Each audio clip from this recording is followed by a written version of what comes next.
വിവിധ ആവശ്യങ്ങൾ ഉന്നയിച്ച് LIC employees union Kannur Kasaragod coordination കമ്മിറ്റിയുടെ നേതൃത്വത്തിൽ കാഞ്ഞങ്ങാട് മാന്തോപ്പ് മൈതാനിയിൽ സായാഹ്ന ധർണ നടത്തി. ഇൻഷുറൻസ് മേഖലയിലെ വിദേശ നിക്ഷേപ പരിധി ഉയർത്തുന്നത് രാജ്യ താൽപര്യത്തിനെതിരെയാണെന്ന് ജില്ലാ പഞ്ചായത്ത് പ്രസിഡന്റ് ശ്യാമളാദേവി പറഞ്ഞു.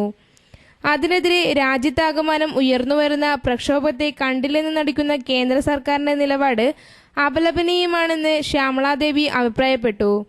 LIC എംപ്ലോയീസ് യൂണിയൻ കാഞ്ഞങ്ങാട് മാന്തോപ്പ് മൈതാനിയിൽ സംഘടിപ്പിച്ച സായാഹ്ന ധർണ ഉദ്ഘാടനം ചെയ്തുകൊണ്ട് അവർ പറഞ്ഞു. VR ജയരാജ് അധ്യക്ഷത വഹിച്ചു. LIC employees union Kozhikode division secretary PP Krishnan, TK Ravi, KV Lakshmi, EP Jayakrishnan, K Hari എന്നിവർ സംസാരിച്ചു. M രാജൻ സ്വാഗതവും T ജയചന്ദ്രൻ നന്ദിയും പറഞ്ഞു. നിൽക്കുന്ന തൊഴിലാളികൾ പോലും ഇന്ന് ഈ നയത്തിനെതിരെ സമരരംഗത്തേക്ക് വരുന്നു. അങ്ങനെയാണ് INTC-യും BMS-ഉം CIT-യും ഒക്കെ ഒന്നിച്ചു ചേർന്നുകൊണ്ടുള്ള ദേശീയ പ്രക്ഷോഭങ്ങൾ ഇന്ത്യയിൽ വരുന്നത്. ഇന്ത്യയിലെ രാഷ്ട്രീയമായിട്ട് പ്രതിപക്ഷത്തിരിക്കുന്ന രാഷ്ട്രീയ കക്ഷികൾ അവരുടെ നിലപാട് നിറവേറ്റാതെ വരുമ്പോൾ, അവരുടെ ചുമതല നിറവേറ്റാതെ വരുമ്പോൾ ആ നിലപാട് കൂടി ഏറ്റെടുക്കേണ്ട ഉത്തരവാദിത്വം ഇന്ത്യൻ തൊഴിലാളികളുടെ മുകളിൽ വരികയാണ്.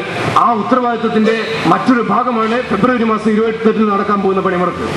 ഇന്ത്യയിലെ എല്ലാ ട്രേഡ് യൂണിയൻ സംഘടനകളും അവരുടെ രാഷ്ട്രീയമായ അഭിപ്രായ വ്യത്യാസങ്ങളൊക്കെ തന്നെ മാറ്റിവെച്ചുകൊണ്ട് ഇന്ത്യൻ പാർലമെന്റിനകത്ത് പ്രതിപക്ഷം നടത്തേണ്ട നിലപാട് പോലും ഇനി ഞങ്ങളാണ് ഏറ്റെടുക്കുന്നതെന്ന് പറഞ്ഞുകൊണ്ട് ഇന്ത്യയിലെ തൊഴിലാളികളുടെ യോജിച്ച പ്രക്ഷോഭങ്ങൾ ഇന്ത്യയിൽ വളർന്നു വരാൻ പോവുകയാണ്. സംരക്ഷിക്കാൻ കഴിയുള്ളൂ.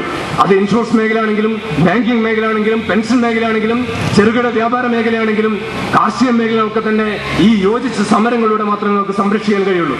ഈ മേഖലയുമായി ബന്ധപ്പെട്ടുള്ള ഒരു അനുഭവം കൂടി പറഞ്ഞുകൊണ്ട് അവസാനിപ്പിക്കാം. മംഗലാപുരം നമ്മുടെ ഈ പ്രദേശത്തിന് വളരെ അടുത്ത സ്ഥലമാണ്.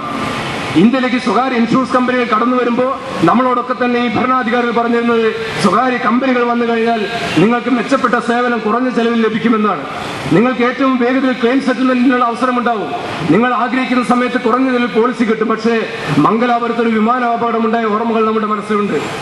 ആ വിമാനാപകടത്തിന് വിധേയരായ കുടുംബങ്ങൾ ഇന്ന് കോടതി കയറി ഇറങ്ങാൻ അവർക്ക് അർഹതപ്പെട്ട നഷ്ടപരിഹാരം കിട്ടാൻ വേണ്ടി.